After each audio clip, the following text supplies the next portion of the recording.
Hello everyone, and welcome back to the show.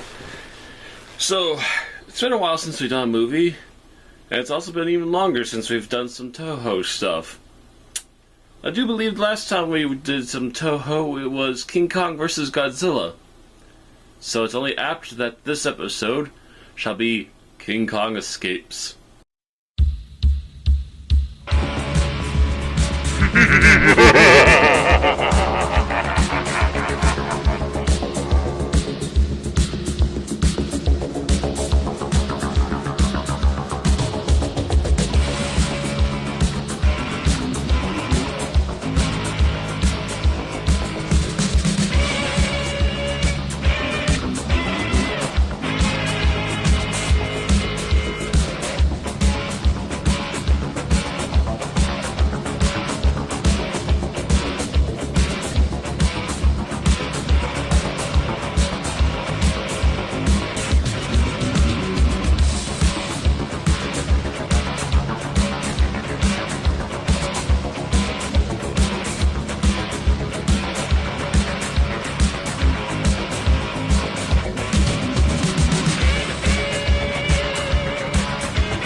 We start with a UN sub and its leaders talking about their plans to meet up, but also of the two leaders looking at paperwork and so forth for Kong, apparently having studied him previously and bringing him up since they're running near his island, but planning not to actually stop there at this point.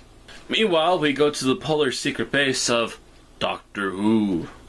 Normally I would say not that Who, but he does make a remarkable passing resemblance in parts to the original Doctor. Anyway, the evil Doctor is in charge of an operation to get a robotic Kong working so they can get Element X. Apparently a very strong radioactive element that could put the country he's hired by on the same level as the other superpowers within 100 days. However, upon finding the element, it shorts the circuits in the brain of Mechanical Kong. While still working on fixing Mecha Kong, Doctor Who also figures that possibly capturing and brainwashing the original Kong would work just as well. While all of this has been happening, the UN sub is forced to surface after the explosion set off a chain reaction leading to a rock hitting the sub. It needs fixing, and the main commanders have a look around on Mondo, and while doing so encounter Kong. They manage to escape Kong and finally head off to sea again. After finally leaving, the UN group meets up and does their report, but also reports on their findings of Kong, and intend to go back to further study him. But by the time they get back, Who has already struck and kidnapped Kong, and are also taking in the messages from the UN group, and then lead them on a wild goose chase while also capturing their three main leaders to get them further involved with Who's plans to take over Kong. Once inside of Who's hideout, they try to attempt to persuade the leader Nelson, and when that fails, they threaten Susan to do as they wish to try and talk Kong into doing what he needs to do. However, as they are about to threaten Susan, Kong finally breaks free, letting the UN group also break free. Ah, yes, time for some villain notes. Don't leave a giant monster awake in your base when you aren't finished with plans for it. Got it. And therein lies the end of our plot coverage, as we don't want to give too much away. Production of this is an interesting one. The movie was released by Universal, most likely due to the fact of owning Kong at least until the 80s, Meanwhile, the actual production was paid for and created by both Toho as well as, oddly enough, Rankin Bass. Yes, the group that did the animated Hobbit as well as those stop-motion holiday movies. I couldn't tell you why they were a part of this. It's really odd, and at the same time it doesn't feel like they did much to it.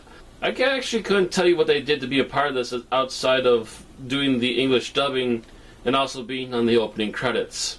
Speaking of dubbing, it should also be mentioned that Boris Benoff's voice actor Paul Frees voiced the main villain Doctor Who, being the second and the last time that Paul Frees would also be doing a Toho movie, his previous one being Godzilla Raids Again. As for the costumes, the T-Rex, later named Gorosaurus, and footage from this, as well as new footage used with the same suit, would make an appearance in All Monsters Attack. And also the Kong suit would be reused for the Toho hero show Green Man, where he was simply an evil gorilla monster of the week. As for an overall feeling of the movie, it's an interesting film, but not the best made, as the Kong suit's face was a bit lacking in my opinion. But the main plots of the film intertwined pretty well together, and the Mecha Kong was a very interesting and well done suit. And also, with most of the 60s films, the model work was pretty damn good. And despite some of the flaws from the suits, you could tell that they were doing their best, and it felt like they were almost lifelike when they were live and moving on screen. So this Kong in particular was a bit better than the previous one in Kong vs. Godzilla. So overall, not the greatest Toho movie ever made, but definitely an interesting watch and by far above the normal average. So I would still argue that it's at least worth a watch or two. That's all for this time, folks. I'll see you next time.